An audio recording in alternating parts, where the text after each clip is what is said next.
que para las 12:58 ya estamos libres. Bueno, pues sí, nada más rápidamente irles platicando un poquito acerca de qué es lo que estamos haciendo, el desarrollo de chips y de cuál es el reto en realidad. Este ya es un chip terminado, este no fue hecho por nosotros, pero pues justo con microscopía por electrón van haciendo un barrido y pues justamente ahí se ve, por ejemplo, esa distancia 60 micras, que es el grosor de un cabello humano, y pues justo empezamos a ver ahí las arquitecturas de transistores ya a nivel micrométrico, nanométrico. Estos son 6 micras. Y pues si se dan cuenta, pues es un trabajo de realizar planos, ¿no? Estos planos se tienen que dibujar, no se dibujan solos. Obvio, pues bueno, como diseñadores analógicos diseñamos estas celdas estándar, y esas celdas estándar, como piezas de Lego, se replican en eje X y en eje Y, ¿no? Entonces, ¿cómo se fabrican estos dispositivos? Así sí le di grabar. ¿Cómo se fabrican estos dispositivos? Pues planteando un poquito esos niveles de metalización que pudieron ver en el video. En una oblea de silicio se van haciendo depósitos de materiales que van a ser justamente los sustratos P y los sustratos N, y se van aplicando máscaras. Se aplica una resina, se hace girar la oblea, y entonces esa resina protege a todo el disco. Y ahora sí, con rayos UV se aplica a través de una máscara estos rayos UV que endurecen la resina en las partes donde sí le impactó, y pues con un disolvente remueven el resto. Empiezan entonces a generar las estructuras de transistores. Aplican otra vez luz para poder remover las partes que no, el disolvente para la placa, y nuevamente otra vez la resina, la siguiente parte de la máscara, otra vez luz ultravioleta, se endurece y así se va, capa por capa, capa por capa. ¿Qué le tienes que entregar tú entonces al fabricante? Las geometrías que quieres que se te dé. Por eso ahorita que vieron donde me saqué foto, eso es lo que se le entrega al fabricante, que es un archivo GDS2. El fabricante entonces se encarga de crear esas plantillas o esas paletas donde iban justo las geometrías que ibas a estar irradiando, y ellos lo fabrican por ti. Ahora, ¿yo les puedo dar cualquier dimensión y lo van a hacer? No. Hay un conjunto de reglas específicas que se llama PDK o Process Development Kit. Ellos, bajo una generosa cantidad de dinero, te dan acceso a estos archivos, a estas reglas de diseño y al software. Y aparte tú tienes que contratar el software de diseño que pueda leer estos archivos y entonces trabajar con ellos. Eso es un problema entonces para muchísimas universidades, pues porque no se pueden costear el tener el acceso a software como por ejemplo Cadence o Mentor Graphics o Synopsys, que son software de paga para trabajar con esto, para crear esas maquetas. Pero pues bueno, en el 2020 se firma el CHIPS Act con el presidente Joe Biden, con una iniciativa de que empresas como SkyWater, Global Foundries y HP liberen sus nodos antiguos de fabricación, con la finalidad de que se pueda dar educación de fabricación de semiconductores, debido a de que pues las empresas solicitan que un egresado de licenciatura sepa usar estas herramientas, pero no hay escuela donde lo dieran. O sea, no era común, inclusive teniendo en universidades como por ejemplo en California, por ahí yo estuve por allá, no era común antes que tuvieran acceso a software de corte industrial, tanto que ellos mismos hacían su propio software de simulación numérica, como NGSpice, que desde los 80 sacaron su primera versión y son los pioneros en simulación de circuitos. ¿Por qué? Porque no tenían acceso a los softwares de las empresas. Pues bueno, sí, en conjunto de esta colaboración, vean, por aquí yo salgo, ahí si después quieren buscar mis cursos, ahí andamos. Surgen estos esfuerzos de colaboración. Google en conjunto con SkyWater y una empresa extinta que cambió de nombre, ya no se llama Fabless, ya se llama Chip Ignite, justo tomaron todo este kit de herramientas que tenía ya Berkeley, que tenía Irvine, que tenía California, y las unificaron. Google escribió el software intérprete entre estas herramientas para que trabajaran como si fuera la suite de paga. Ajá. O sea, creó scripts intermedios, creó carpetas, una estructura de ficheros, etc.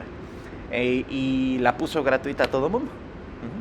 Entonces, por ahí anduvimos también, estuvimos trabajando en ello.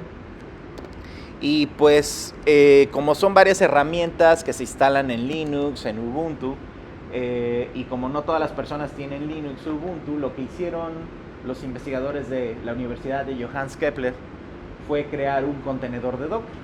Para quien no haya usado Docker, es una manera de virtualizar software, no hardware.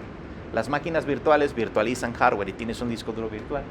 Docker no, Docker virtualiza software y virtualiza el Ubuntu. Es mucho más rápido. Realmente ahorita me van a ver abrirlo, no tarda nada.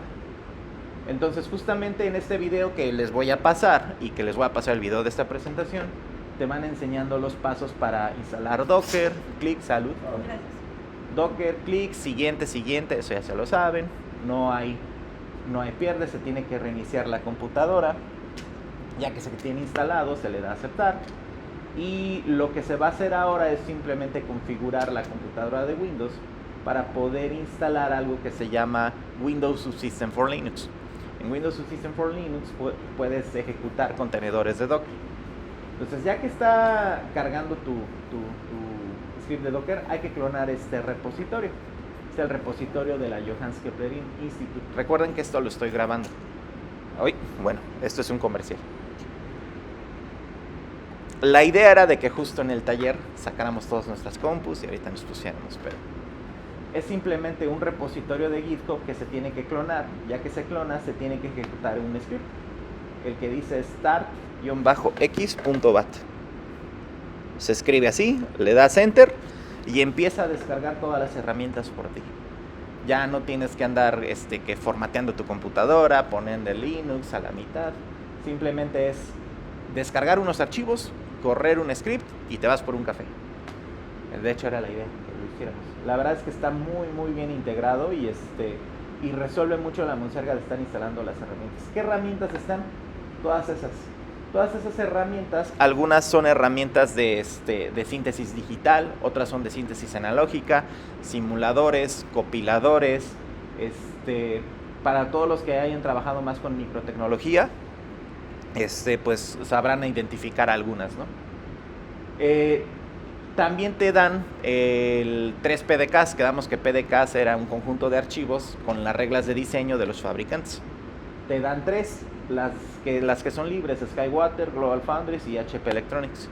Y ya simplemente es meter un comando para poder cambiar entre una y otra. Ahorita lo vamos a ver conforme lo vaya abriendo.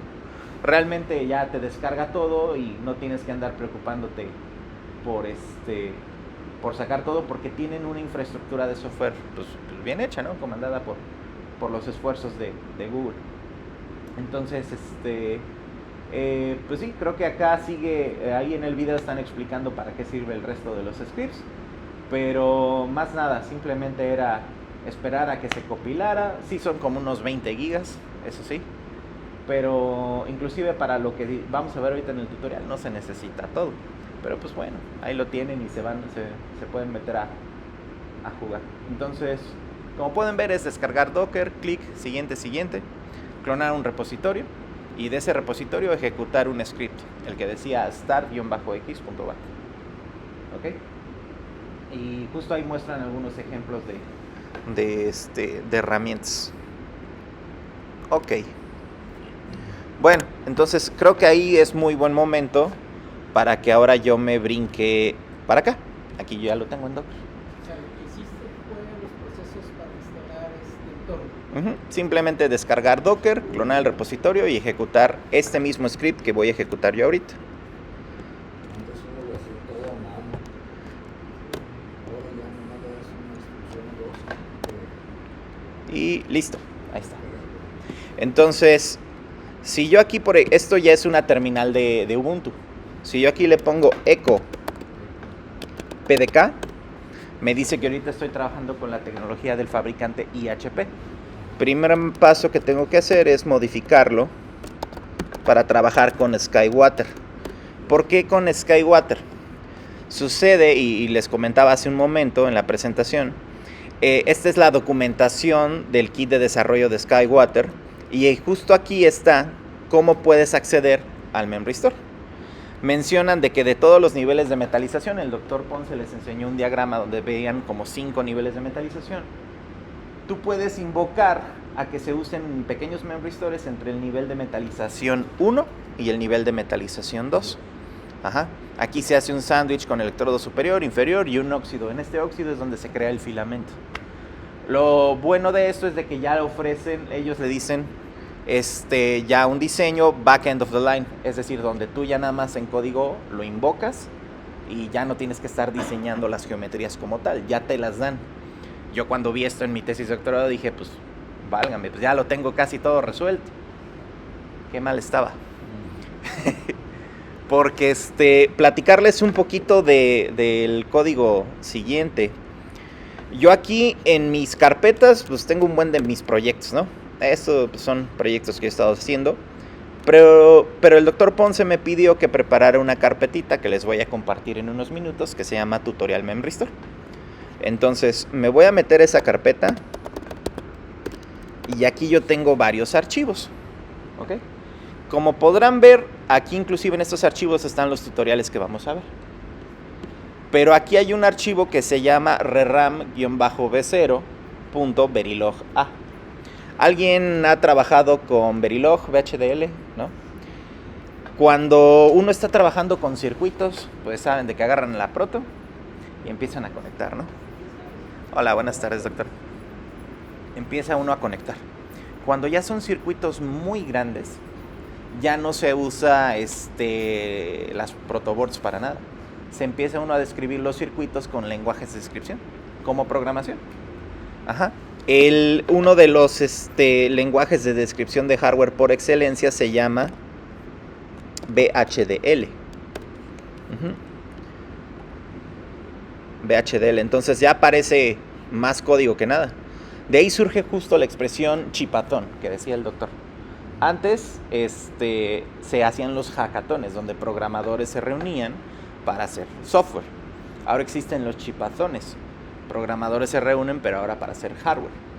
Estos scripts que estoy mencionando no los debes de ver como si estuvieras programando, porque lo que sale es un circuito. Entonces estás diciendo, este nodo se conecta con este nodo, este nodo se conecta con este nodo, y así vas describiendo cómo vas a ir armando tu circuito de manera procedimental. Ahora, este es VHDL. Al mismo tiempo fue surgiendo otro que se llamaba Verilog. Entonces en Verilog tú vas describiendo cómo se puede ir conectando los circuitos y puedes ir sacando las formas de onda, etc. Sucede de que les mencionaba que VHDL y Verilog, tú describes el circuito y la computadora lo compila y te lo dibuja. Surge después Verilog A.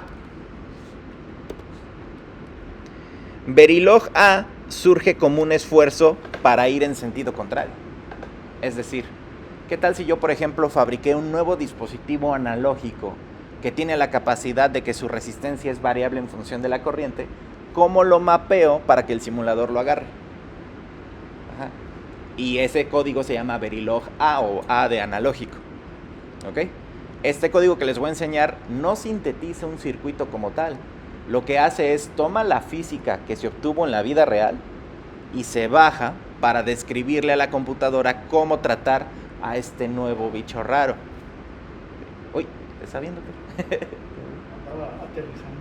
Sí. Entonces, ya sin tanto cuento, quiero mostrarles por aquí el código. Antes de eso, mostrarles de que, pues ven que Google ya ofrecía todo, ¿no? Y yo dije, pues listo, lo voy a usar. Aquí está el repositorio de Google del Memristor. Y si yo me voy aquí donde dice celdas, reram cell, pues aquí ven uno que dice Verilog A. ¿Lo ven por aquí? Aquí donde está mi mouse. Y aquí está el código. Y como pueden ver, aquí hay un buen de parámetros de movilidad de canal, longitud del circuito, la distancia entre el electrodo superior y el electrodo inferior. Toda la teoría que muy amablemente el doctor Ponce nos explicó las primeras 3 horas. Ahí está. Sí, de hecho, acá abajo está la distancia atómica, el grosor del filamento actual, el paso de integración. Acá están las ecuaciones. Sí. De manera numérica por método de integración de Euler. Nada más que hay un pequeñísimo problema. Ven que el filamento puede crecer o decrecer a lo largo de la distancia entre el electrodo inferior y el electrodo superior. ¿Qué pasa cuando, si por ejemplo en el modelo matemático tú le sigues mandando corriente en un sentido? El filamento ya no va a crecer más, ¿sí? Pero la computadora sigue calculando que debe de crecer más. Es ahí donde tú tienes que meter funciones de corte, donde se especifique de que ya este es el límite superior y el límite inferior, como una integral definida, ¿no? Antes de que lo borres. Miren, aquí ubican la ecuación de corriente, ¿no? Aquí está. Es una exponencial negativa del espesor del óxido sobre otro parámetro multiplicado por el seno del potencial entre los electrones, ¿no? Eso sí. La idea de la parte anterior era ver un poco la parte de la física que de alguna manera nos conllevaba a esta corriente.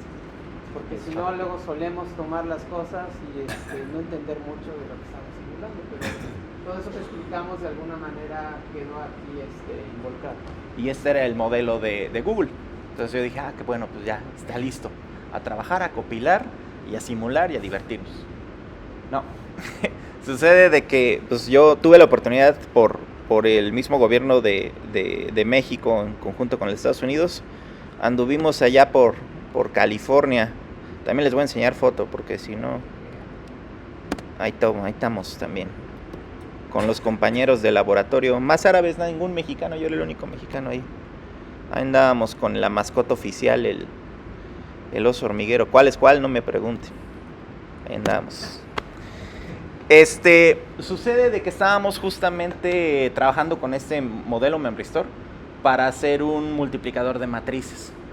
Y pues sí, estábamos trabajando bien, estábamos desarrollando los códigos, los circuitos necesarios, pero cuando corríamos las simulaciones tomaban días. O sea, era de que empezábamos a simular hoy, nos íbamos y regresábamos el jueves y acababa. Y pues imposible, si estás en un proceso de desarrollo de circuitos debe ser más iterativo. El pequeño problemita es ¿Qué ven aquí? Se llama función soft-min-max. A ver, platíquenme. Ustedes, estoy seguro que todos saben programar.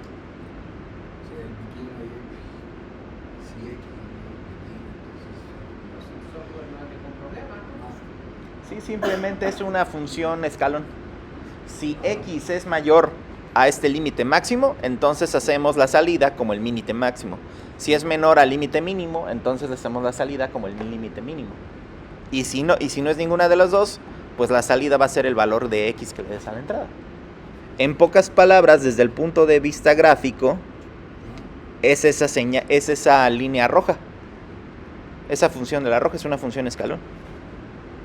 ¿Qué problemita le ven a esa función roja, la de escalón? ¿Cuál sería su derivada?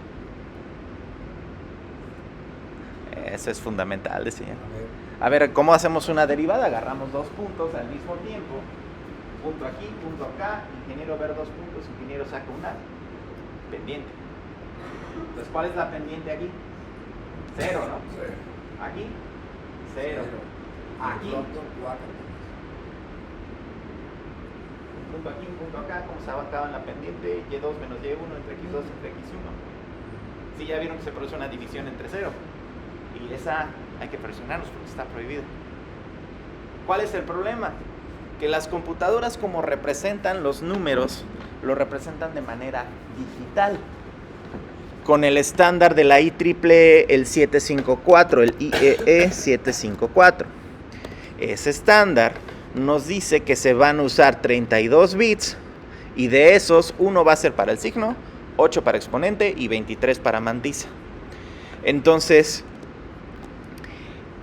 ¿qué es lo que hacía el algoritmo de los simuladores?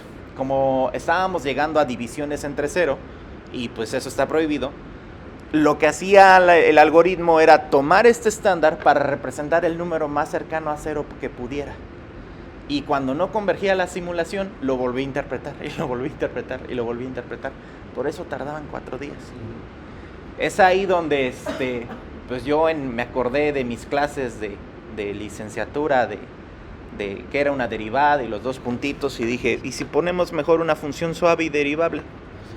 Como por ejemplo la línea verde, una sigmoide, donde tenemos que es esta función de aquí. Un medio de x cuadrada más S raíz cuadrada más 1, donde S es un parámetro de suavizado. Entonces, vean que ahorita le puse a S igual a 0. Puse la misma expresión acá para compararlas. Y vean qué pasa cada vez que yo hago ese parámetro de suavizado más cercano a 0. Se aproxima al escalón, del infinito al escalón. Pero sucede de que como esta función es suave y derivable, es que puse menos ahí, Sí. es suave y derivable, pues la computadora lo puede computar. ¿Sí? Tiene manera de computarlo. Eso, y con la definición de hacer una pendiente máxima, que le puse como 1 por e a la 18. Ya con eso la computadora simuló correctamente, hizo la simulación correctamente y de 4 días pasó a 4 minutos la simulación. Y pues dirán, pues no es el gran avance, pero pues ya con eso me doctoré. Sucede de que parte de... Pero en lo que me di cuenta, en lo que conecté mi neurona A con mi neurona B y dije, oiga, ¿podría hacer esto? Se me fueron 6 meses de estancia. O sea, sí fue un ratote y acabaron usando mi modelo allá. Que el modelo que es del que estamos hablando acá es este. RRAM son memristores, ¿no? Sí, resistive RAM. Pero lo que tienen en el núcleo son memristores. Entonces esta es la ecuación que les mostré ahorita en el graficador, ¿sí o no? Y aquí, por ejemplo, sustituí las funciones de exponencial por exponencial segura, seno hiperbólico por seno hiperbólico seguro, que lo único que hace es definir una pendiente máxima. De ahí en fuera es exactamente el mismo modelo de Google. Sí. Entonces, sí, este modelo es el que representa la dinámica del memristor. Tenemos que compilar este modelo para obtener un archivo listo para simular y ahora sí usarlo en el simulador. Entonces, para poder hacer ello, únicamente voy a escribir aquí OpenBath, que es el nombre del compilador, y voy a escribir el nombre del archivo. Esto lo tendrán que hacer ustedes si deciden replicar lo que estamos haciendo. Le doy Enter y ya dice finalizado. Se construyó un archivo y ese archivo es este que estaba aquí. Yo ya lo tenía acá arriba porque pues tuve que probar antes de venir acá, ¿no? Pero ustedes lo van a tener que hacer si lo replican. Este archivo de aquí es el que se mete en el simulador. Como aquí le hacemos como en los programas de cocina, que ponemos a hornear el pastel y ya tenemos un pastel listo. Les voy a abrir la primera simulación. Ya aquí es una simulación muy básica. Aquí está el modelo del memristor que acabamos de compilar. Tengo una fuente de voltaje que solo manda una senoidal de 3 volts pico a pico en 100 Hz. Y aquí pongo simplemente un amperímetro para medir la corriente que fluye a través del memristor. La simulación más básica posible. Para ello, justamente les estoy diciendo que vamos a hacer una simulación transitoria de 20 milisegundos con un paso de integración de 1 microsegundo. Entonces, creo que se ve mejor si lo ponemos en blanco, tal vez. Sí, ¿verdad? Entonces le voy a picar aquí donde dice Netlist. Y cuando tú le picas aquí donde dice Netlist, te genera un bloque de código. En el pasado, en los 80s, en los 60s, así se simulaban los circuitos. Pero no habían interfaces gráficas que te permitían hacer este código. Se tenía que escribir el código. De hecho, todos los simuladores funcionan así, solo no te dicen que ya generé el código para hacer esa simulación. Y este es el código correspondiente, ¿no? Pues a simular. Le doy aquí donde dice simulación. Y vean, por aquí hay unas cosas curiosas de historia.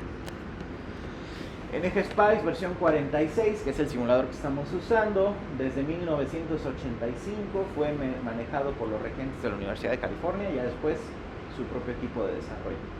Última compilación el 13 de mayo a las 6 de la tarde, que fue cuando lo instalé en mi compu, ahorita, en esta de aquí. Entonces, se hizo la simulación numérica, sacaron los valores de voltaje y se creó un archivo historial para poder graficar.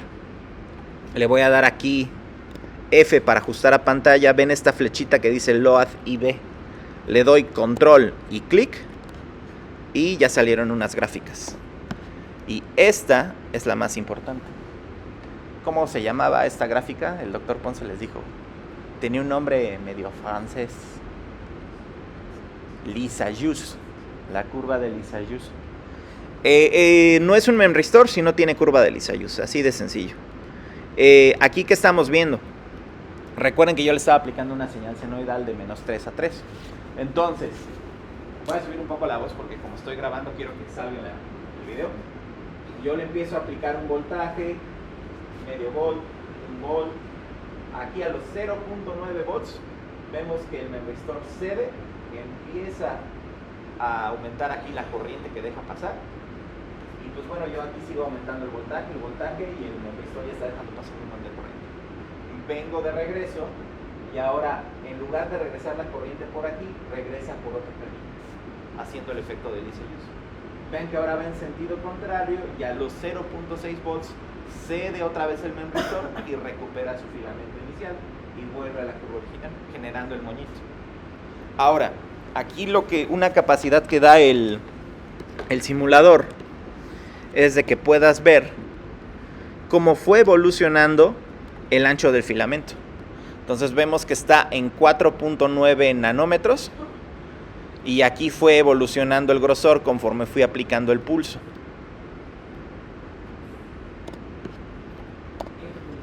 Eje horizontal tiempo, eje vertical, el grosor del filamento en nanómetros. El gap. Ajá. Y ahí justo fue bajando. No, sí es el grosor del filamento. O sea, es que puedo sacar o el gap o el grosor del filamento. O sea, si yo tengo del piso al techo una distancia fija y voy haciendo una cadenita de personas, puedo sacar la distancia de la cabeza del último que está arriba o la distancia de la torre que está armando, ¿no? ¿Sí se entiende la idea? Entonces, esta es la primera simulación. Y pues sí, ya obtuvimos nuestra curva de Lissajous. Esta de aquí abajo es la señal de corriente, de voltaje que estoy aplicando, la senoidal, de 3 a -3 volts. Y pues listo, tenemos un memristor para trabajar. ¿Preguntas del tutorial 1? Está bien sencillito, ¿no? Aquí, de hecho, ya lo trajimos hecho porque es más monserga estarle picando ahí al simulador de que pica acá, trae el componente acá, pone fuente de voltaje, porque es un poquito rudimentario. Recuerden que son herramientas de software libre que se cosieron para que funcionaran juntos. Ok. Alejandro. Sí, dígame, Doc. En simulación, digamos, ¿cuál sería la variación que tienes, la variación resistiva? ¿Puedes tener? Sí, yo creo que la simulación 2, el tutorial 2, muestra perfectamente cuál es el rango de resistencia que tiene ese memristor. O sea, pues es una resistencia al final del día. Es correcto. Positivo y acotado. Sí, eso que menciona el doctor es importante porque al final es una resistencia y va a ir mi peso sináptico. ¿Cuál es el valor más grande de resistencia que va a tener y cuál es el valor más chico de resistencia que va a tener? Para eso entonces ahora aquí diseñamos un nuevo tutorial. En este tutorial vemos que tenemos un transistor tipo N que funciona a manera de compuerta y que está en serie con el memristor que está acá arriba. Entonces, aquí yo tengo una fuente de voltaje atada a la compuerta de mi transistor. Si no le aplico voltaje a este transistor está cerrado y no permite flujo de corriente. Entonces, por más voltaje que yo le ponga aquí, el transistor clausuró la ruta. Si no hay flujo de corriente, el memristor no cambia. ¿Cuándo sí cambia? Cuando habilitas el flujo. Ahora, yo aquí tengo otra fuente de voltaje que me empieza a mandar pulsos de 2.4 volts de amplitud con 5 nanosegundos de tiempo de subida, 5 nanosegundos de tiempo de bajada y con un periodo de 500 nanosegundos que mande 20 pulsos de esos. O sea, espigas, pulsitos. Y esto de acá es exactamente lo mismo, pero los manda en sentido contrario. ¿Sí se entiende la idea? Entonces, vamos a mandar pulsos en unido. Sí, justamente. Vamos a poner las curvas, ¿no? Sí, vamos a hacerlo. Entonces le voy a dar netlist, simular. Y esta va a tardar un poquito más porque tiene que mandar a traer a los modelos del PDK de SkyWater, porque ese transistor ya es el de SkyWater como tal, el de los fabricantes. Es aquí donde tarda un poquito más.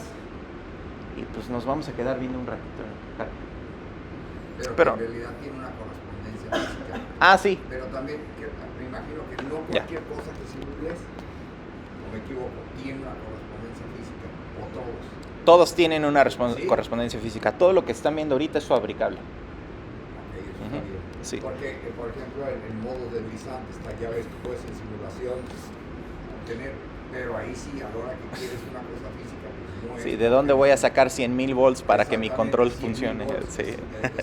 No, todo lo que estamos viendo es fabricable. Ya simuló. Vamos a cargar. Ahí está. Entonces, Ya. como podemos ver por aquí, estos azules son los pulsos de ida, estos son los pulsos de vuelta, y este es justamente cómo va cambiando la resistencia. Vemos que aquí como que se crean unas espigas. Esos son únicamente los puntos transitorios de la simulación, cuando la simulación se determina a 0, porque vean cómo estoy sacando la membristancia. Literal es la diferencia de voltaje entre el electrodo superior menos el electrodo inferior, dividida entre la corriente que fluye a través de él. Entonces, esos outliers, digamos, sería una especie de gaussiano que... no, es la curva que mostraba el doctor Ponce en sus láminas. Esa corresponde a una simulación donde le pusimos un paso de integración muy fino para evitar justamente esos outliers. Te voy a poner una pausita. Es que mira, Humberto, estas que son azules, se ven en una gráfica así, pero en la idea del memristor es, estás polarizando positivo y negativo. Y a lo mejor eso significa que pulsos que van en una dirección mueven la membristancia a niveles más altos. Pero eso es parte del ejercicio. Luego esta señal llega a un máximo de no, 3. no, es tiempo. Tiempo. Es que ¿cómo interpreto la curva verde? Que llega al máximo ya. Ajá. Pero ¿por qué se ve como que vuelve a bajar? Espera.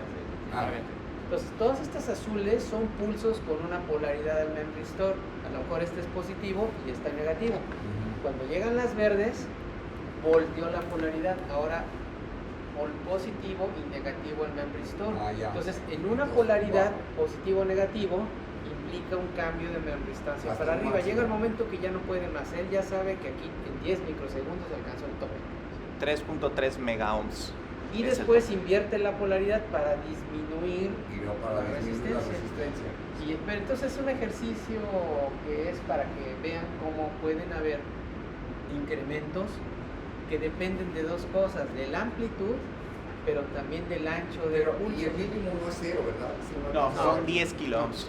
10 Justo- kiloohms, o justo sea, es a lo que iba. entre 10 kiloohms y 3.3 megaohms. megaohms. Entonces, Ese en sería pocas una palabras, cuestión física que con las redes neuronales puedes tener efectos sinápticos de cualquier valor.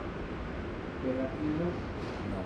tienes un límite inferior de resistencia, que son 10 kiloohms, y un límite superior de 3.3 megaohms. ¿Por qué sé que es eso? Si aquí hay varios indeterminantes. Porque es lo que reporta el fabricante. Cuando ya vimos esta curva dijimos, ya estamos. Y entonces aquí, ¿por qué no es exacto? Por la naturaleza del estándar IEEE de 754, de que tenemos una cantidad finita de bits para representar un número que es lo más cercano al cero posible. Y se acuerdan que yo le puse una pendiente máxima.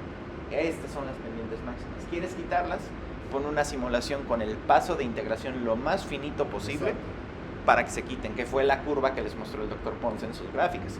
Pero esa sí le dejamos que estuviera... O sea, de hecho, en el ideal, esos picotes no existirían. Sí, claro, no En el existirían ideal, en pero el no hay ideal. una computadora que te Pues, logre eso, porque necesitarías una precisión. Necesitarías infinitos bits, era lo que platicábamos con el doctor acá afuera, que él para sus aplicaciones de biomédica necesita DAX y ADCs de 50 bits para que la relación señal-ruido sea ínfima.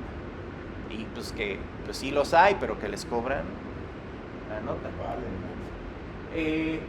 Justamente me gusta mucho este ejemplo porque refleja el principal impedimento de las computadoras de von Neumann, que no puedes representar dinámica física o dinámica analógica en algo que usa símbolos y que usa bits.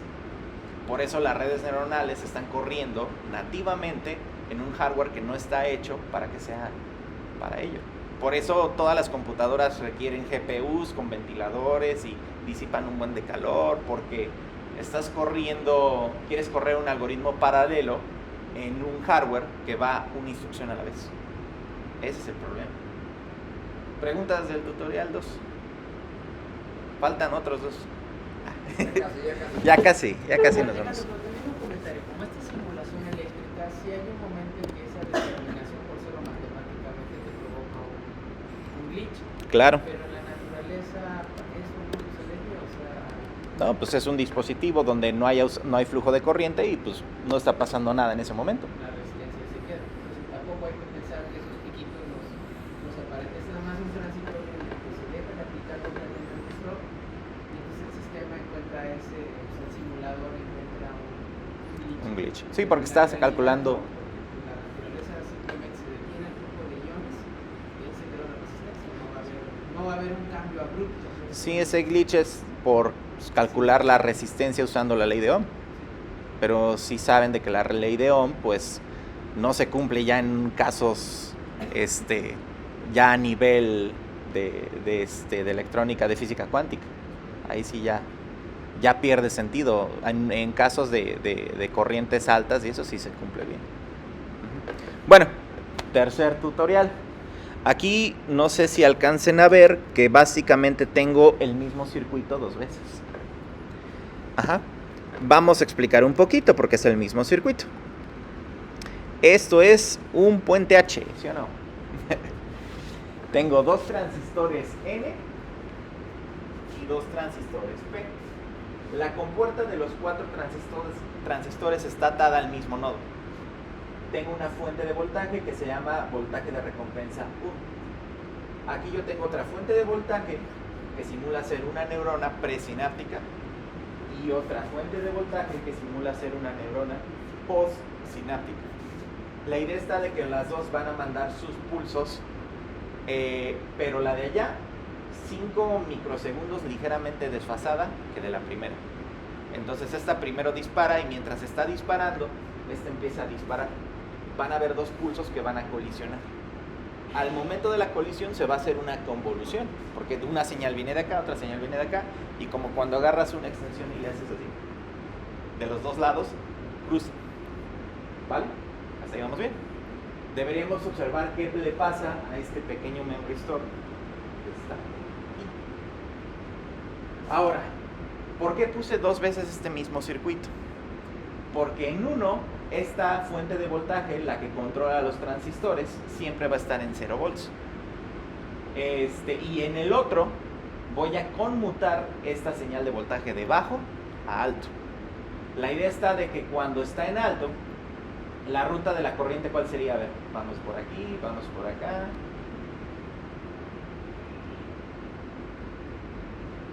Salimos. Ahora, cuando está en bajo, pues los transistores N están cerrados y los transistores P están abiertos. Por lo que ahora la ruta de la corriente sería esta.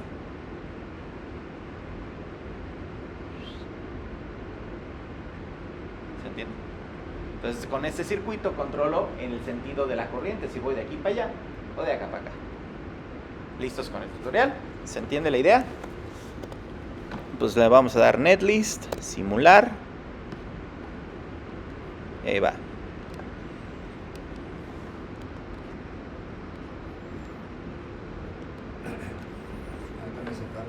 Es que está cargando los modelos de los transistores, pero una vez que ya los carga, rápido. Sí. ¿Qué? ¿Cómo están? Ahí está, ya acabó. Ya acabó. Es nada más reunir todos los archivos. Porque no se crean que son archivos sencillos, son archivos de cientos de miles de páginas, son los que te da el fabricante. Ajá. Entonces, antes de ver qué pasó, la gráfica... Sí. Ahorita les enseño esos archivos para que vean que... El otro día con el asesor de tesis de doctorado de mi asesor de tesis de doctorado, el doctor Felipe Castañeda de Simvestab, me escribió un correo: Alex, ¿me puedes pasar el archivo de los modelos del transistor? Porque cuando él era más joven, con las tecnologías grandes de media micra, de una micra completa, el archivo era un archivo de texto de unas cuantas líneas. Ahorita ya son de cientos de miles de líneas y a lo largo de varios archivos. Entonces sí, pues ya nada más le puse doc. Esa pelea hace mucho nos rendimos. pero bueno, aquí están y le mandé un zip. Porque pues sí eran cientos de miles de archivos. Bueno, entonces primeramente estos son los pulsos que se está mandando la fuente de voltaje a la izquierda y la fuente de voltaje a la derecha. Quedamos que una iba ligeramente retrasada de la otra, ¿no? Entonces estamos de acuerdo que de esas dos señales yo puedo restar la señal azul a la señal roja, obteniendo una tercera señal. Esa tercera señal va a ser la diferencia de voltaje en el memristor en todo momento. Y de hecho está acá arriba. Esa línea verde es la diferencia de voltaje del memristor en todo momento. Esa diferencia. Ajá. Vemos que hay una línea azul y una línea roja. ¿Qué representan esos? ¿Qué valor está por aquí? 0.80 y algo. 0.9. Y acá está menos 0.6. ¿Esos de dónde los saqué? ¿Se acuerdan?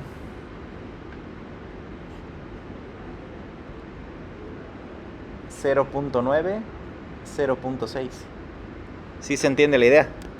Son los voltajes de lectura y escritura del memristor. Si tú le aplicas un voltaje menor a esas magnitudes, el memristor no se va a modificar. Tiene que ser un voltaje, es un voltaje de umbral. Ajá. Si quieres que crezca la membristancia, arriba de 0.8 volts. Quieres que decrezca 0.6 volts en sentido contrario. ¿Sí se sigue? ¿Vamos bien?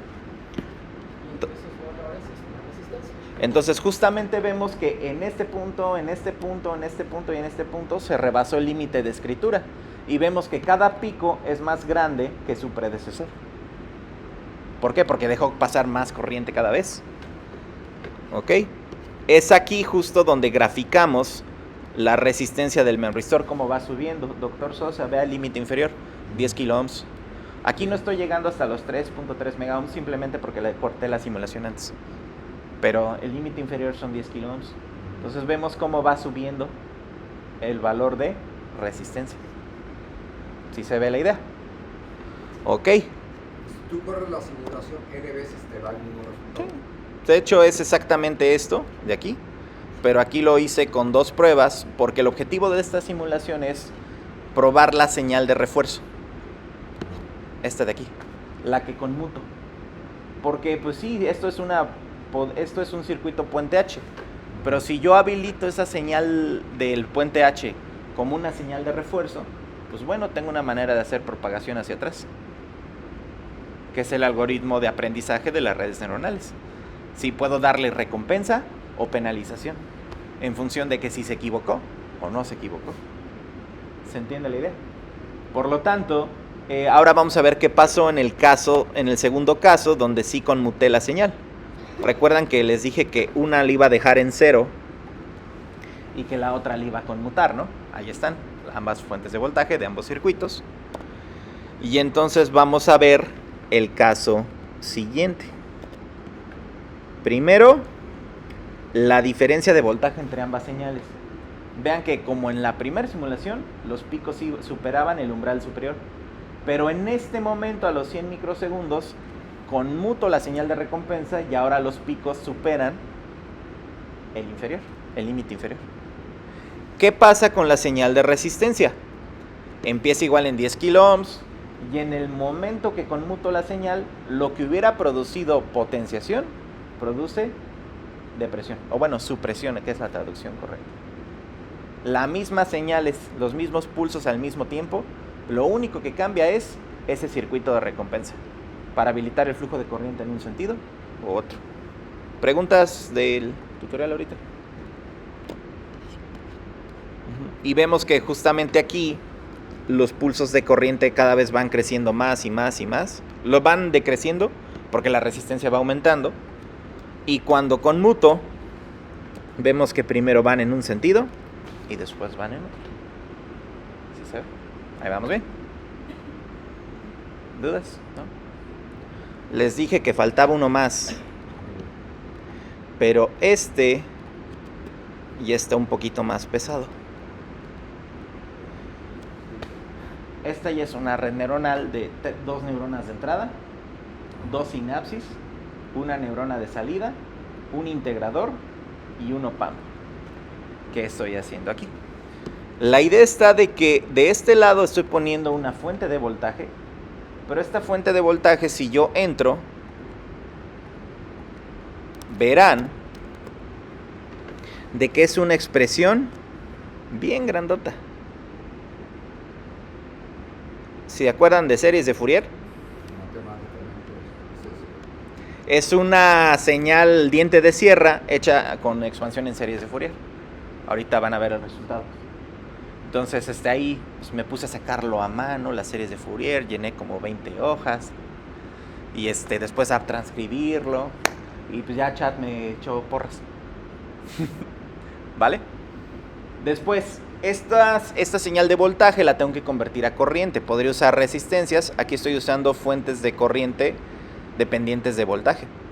Para justamente proveer de corriente de excitación a estos circulitos que están aquí. ¿Qué son estos circulitos? Neuronas. Vamos a explicar rápidamente cómo funciona aquí. La corriente que llega a través de este nodo debe pasar por alguno de estos dos transistores. Esta estructura que está aquí es una compuerta de transmisión. Si está deshabilitada, nada de corriente fluye al otro sentido. Si está habilitada, la corriente fluye de este nodo a este. Este es simplemente un amperímetro. La representación sería un switch. Un switch mecánico. Cerrado, abierto. Cerrado, abierto.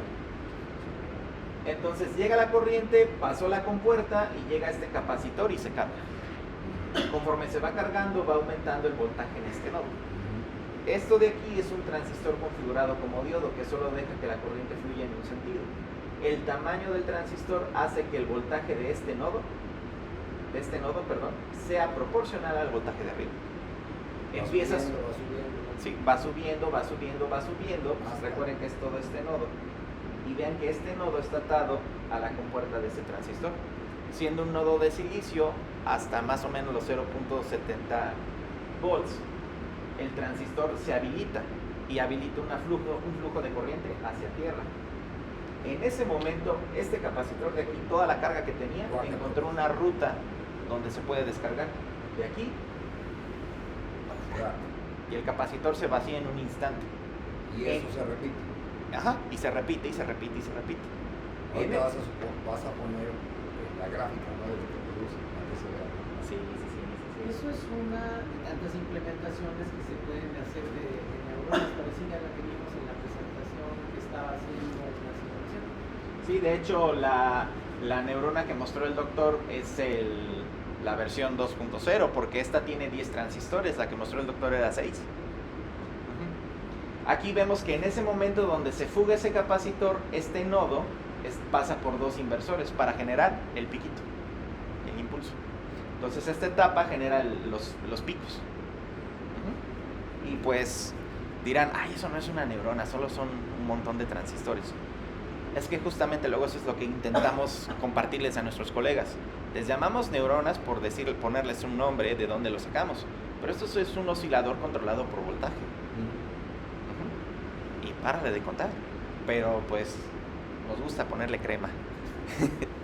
Bueno, continuamos entonces un poquito. Tengo aquí mis dos estructuras de neuronas. Aquí vean que dice STDP. Eso es exactamente la misma estructura que vimos hace rato. Es el puente H, pero vemos que incluye un espejo de corriente para proveer corriente a la capa de neurona siguiente. Esa capa de neurona siguiente, la corriente que salga por este brazo, va a ser proporcional a la corriente que pase por un membristol. ¿Eso actuaría como el axón? Ajá. Sí, ¿verdad? De hecho, si aquí... No, de todas maneras no puedo rayar allí, ¿verdad?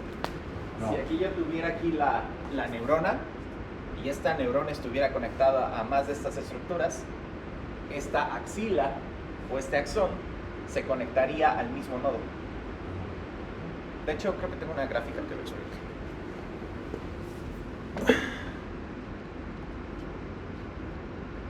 O sea, esto. Ahí está la estructura. Y este axón que está aquí, si yo tuviera varios de esos llegando a la misma neurona, sería esto. Eléctricamente es esto. Y la corriente que le entraría a la neurona sería la suma de la corriente que aporta cada una. Ok. Y finalmente aquí ya tengo otra neurona, que es exactamente el mismo circuito que la anterior. Ahora, aquí van a salir piquitos. Esos piquitos pasan por un integrador. Ajá. Este integrador... Ajá. Tenía su cargador, ¿verdad, Doc? Es que ya se me va a acabar la pila. Vamos a ver si carga o si salen chispas. Sí cargó. Entonces, cada que llega un impulso de la neurona, habilita un flujo de corriente por este transistor que se va a tierra. Cada que se va esa corriente a través de este nodo, descarga este capacitor. Este capacitor se carga una razón de tau igual a R por C, y este capacitor controla el voltaje de este nodo. Este transistor controla el voltaje de salida entre estas dos etapas. Entonces este Vout ya no es una señal con picos, y es una señal analógica reconstruida. También tengo una gráfica que lo explica. O sea, algo como esto, pues. Vean que aquí llegan impulsos y se va reconstruyendo ya una señal analógica. Si no llegan impulsos, decae a cero. Si llegan impulsos, lo mantiene arriba. Si llega a la mayor cantidad de impulsos posible, lo mantiene al mayor valor de voltaje posible. Un integrador. Aquí viene un poquito lo interesante. ¿Para qué quiero este op-amp? Este op-amp, si se dan cuenta, lo tengo en manera de comparador. Una de las señales que recibe es la reconstrucción de la red neuronal, a la cual le llamo X-gorro o HAT-X, por eso la H. Y la referencia es la misma señal que le estoy alimentando a la entrada. Entonces, ¿qué le estoy forzando a hacer a la red? Aprende a imitar esta señal. ¿Sí se entiende la idea? Y pues otra vez, netlist, simular. Nada más que esta simulación sí va a tardar un ratote en hacerse. Entonces, como ya estamos sobre la hora, y aquí les tengo los resultados.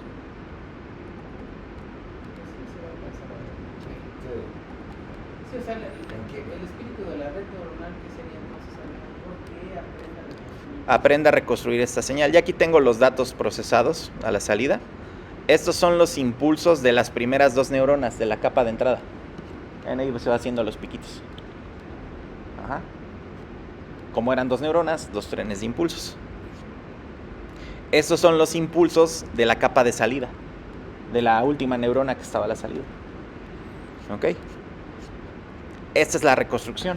La señal naranja es la señal de triangular por series de Fourier. Y la señal azul es la reconstrucción de la red neuronal. ¿Con cuántos transistores?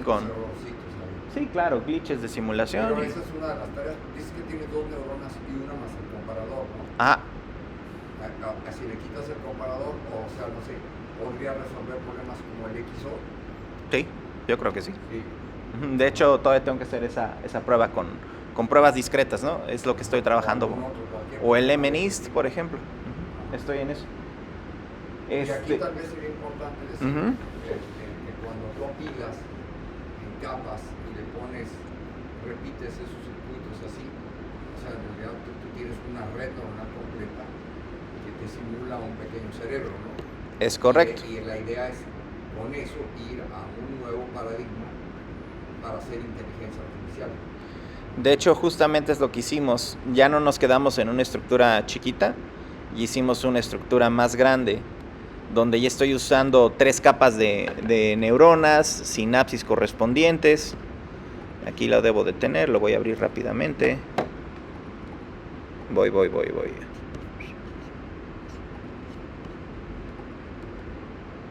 Ya que empiezo a abrirla de cosas, ya empieza a saturarse.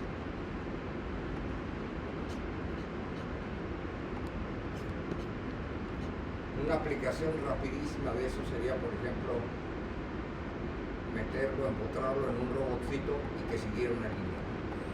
Sí, porque podría resolver. Yo creo que sí, doctor. Sí. Estoy en eso. ¿Y cuáles serían las ventajas? No tendrías programación.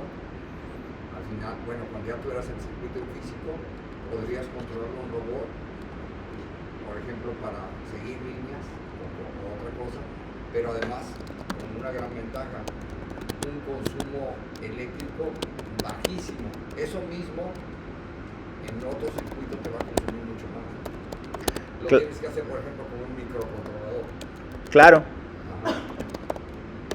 Aquí tengo justo el modelo más grande. Y aquí tengo 4 neuronas de entrada. Ajá. Ahí están. 8 neuronas en la capa intermedia. Ujú. Ahí están. Uy. Otras tantas. Y 4 neuronas de salida. Ujú. Ahora, entre estas 4 y estas 8, pues ¿cuántas sinapsis habría? 8 por 4, 32 sinapsis. Y ahí las voy incluyendo. Y esas son las que hay que ir ajustando. Ajá, mediante- Aquí también hay otras 32 sinapsis, pero ahora son... El arreglo es ahora de 8 por 4 y Esos, antes cada era de uno 4 por esos 8. Quiere decir que es uno de los membristores, ¿no? De hecho, sí, son esos. Y se ajustan, y entonces tú ya tienes los pesos sinápticos de interconexión entre las neuronas en las diferentes capas, y eso ya te resuelve miles de problemas, ¿no? Es correcto. De clasificación, de predicción, de... Aquí 4 neuronas en la capa de salida están atadas al mismo integrador. Entonces, cuando dispare cualquiera una de estas 4 neuronas, modifica esta señal a la salida. Y pues le estuvimos dando varios problemas a esta red. Uno de ellos es de que aprendiera a reconstruir primero la señal original.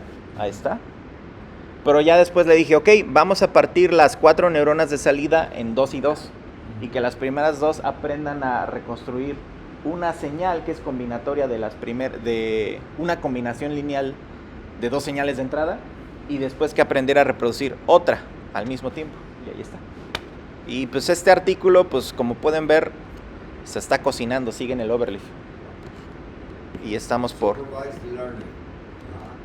Y pues por ahí está el doctor Humberto Sosa, Aaron Morina, Víctor Ponce, mi alumna Katia y... Quizás mencionar que la ventaja es que esto puede ser tan pequeñito y compacto en aplicaciones de robótica, ¿verdad? Ujú. Por ejemplo, y se ejecutaría al vuelo, va a aprender al vuelo, y incluso puedes mostrar ahí cómo se modifican los pesos sinápticos. Ah, sí. ¿No? Porque eso está interesante. Sí, sí, sí. Aquí Y está. arriba hay que decir que no está propagación hacia atrás como algoritmo clásico para integrar perceptrones. ¿Cuál es el algoritmo clásico que Es uno que se llama STDP. Recuerdan que aquí aquí está? le había puesto estas siglas a cada uno de los bloques, ¿no? STDP. Ahí está el algoritmo. Spike Time Dependent Plasticity. Plasticidad Ajá, sináptica que es un dependiente del algoritmo tiempo. especializado para ajustar los pesos sinápticos, de saber que aquí no se usa propagación hacia atrás. Y aquí están los Ese pesos tiene que ir a sinápticos. fuerza un programa. Usted lo implementa y necesita a fuerza un programa, pero ese programa consume un montón de watts. Ese es el problema. Es correcto. Y esos son los pesos sinápticos, los 8 pesos sinápticos que iban moviéndose por ahí van. O sea, vean algo interesante, pues que conforme van inyectando señales al sistema, el equivalente en una red neuronal, que otra vez son los pesos sinápticos, estos son los valores de resistencia de los membristores, o sea, de toda la red de membristores. Se van moviendo todo el tiempo, se está aprendiendo todo el tiempo el sistema. Y pues sin bits ni bytes, o sea, toda esta simulación que vieron, Ni if, ni then, ni else. ya nada más para concluir y ya cierro mi participación. Todo esto que vieron es fabricable. Y se acuerdan lo que les enseñaba al inicio, ¿no? Esas son las neuronas. Neuronas, sinapsis, el famosísimo membristor es este puntito de aquí. El integrador de la capa de salida es esto de acá. Y todo esto ya es fabricable, esto se le manda al fabricante y te lo da. Pero hay dos resultados. Una, que ya queden, digamos, fijos los membristores, una vez que se sintonizaron, y ya te sirve solo para eso. Pero luego se podría diseñar una especie de FPGA con esos dispositivos en donde tú reprogramas, ¿no? Claro. Entonces ya lo podrías usar para resolver diferentes problemas de acuerdo a tus necesidades. Y pues bueno, de mi parte esto es todo. Si quieren descargar estos tutoriales y el código correspondiente, se llama Tuto Memristor. Está aquí en mi perfil de GitHub. Tuto Memristor, y ya se la saben, git clone y lo descargan. Y ando también en la UCI todavía. Sí, ya le sacaron foto. Así me buscan, Alejandro Juárez Lora. Hay que decir que esto es muy nuevo. O sea, junto con el cómputo cuántico, sería una avenida no solo de investigación, sino de construcción de de construcción de computadores neuronales. Hacia allá va esto, donde tienes tres cosas: cero programación. Bueno, la programación la haces acá, pero ya una vez que tienes eso, ya tienes el chip. El chip. Eso es lo interesante. Sí, ahorita Bajo consumo, bajísimo consumo y velocidad de procesamiento literalmente a la luz. Entonces es lo que queremos hacer. Dime. Eso es muy importante porque es uno de los... ¿Cómo se traduce Dropbox? Sí, una de las limitantes de de implementación. Los memristores tienen un tiempo de vida que se mide en la cantidad de ciclos que pueden subir y bajar, que es de más o menos de 10 a la 5. Ajá. Que a lo mejor dirás, híjole, pues son 100,000 veces, 10,000 veces. Sí, 10 a la 6, 10 a la 100. Sí. Pero lo que se pueden hacer allí es circuitos condicionantes, de que justamente limiten la cantidad de corriente de lectura y escritura para aumentar la longitud el tiempo de vida de los memristores. O sea, sería el número de veces que tú puedes grabar información ahí. Es correcto. Y 100,000 veces. 1 y 2, poner memristores redundantes. ¿Sí viste que era un puntito nada más? ¿Por qué no poner varios y conforme se vayan fundiendo un circuito que vaya conmutando? Entonces ese tipo de técnicas aumentarían el ciclo de vida. De hecho, la vida de la máquina. El memristor está pronosticado para que sea el sustituto de las unidades de memoria de los circuitos que vienen más adelante, sean de redes neuronales de impulsos o no. O sea, ¿por qué no pensar en una integración de memoria SRAM estática? Está la SRAM, está la DRAM y ahora sería la MRAM o RERAM que le dicen. Por eso decía allí. Ya nada más para cerrar un poquito de promocional, esta es la página del laboratorio de Microse. Aquí justo vamos poniendo trabajo, egresados, dónde estamos. Que inicie sesión, no voy a iniciar sesión. Del cual el jefe es este señor que está aquí. El doctor Víctor Ponce. Y ahí pueden checar un buen de contenido que nuestros compañeros de la Escuela Superior de Comercio y Administración nos ayudan a hacer, en asesoría con nosotros, claro. Y sí me interesaría de que creo que también les puedo pasar mi Instagram si no hay problema, porque pues ya tienen los bloques de construcción. Podrían empezar a armar sus propias redes neuronales, sus propios bloques. Y querían ponerles el de mi Insta también por si lo querían, pero creo que no lo tengo por aquí. No, si no, pues mi correo. Este es mi correo. Porque los otros no los leo, entonces. Muy fácil, alejandro.juarez.lora@gmail.com. Mándenme un mensajito y yo ahorita acabando el seminario, subo grabación y les mando esta grabación. Ya, los interesados, pues a trabajar. Sería todo. Yo creo que en 10 años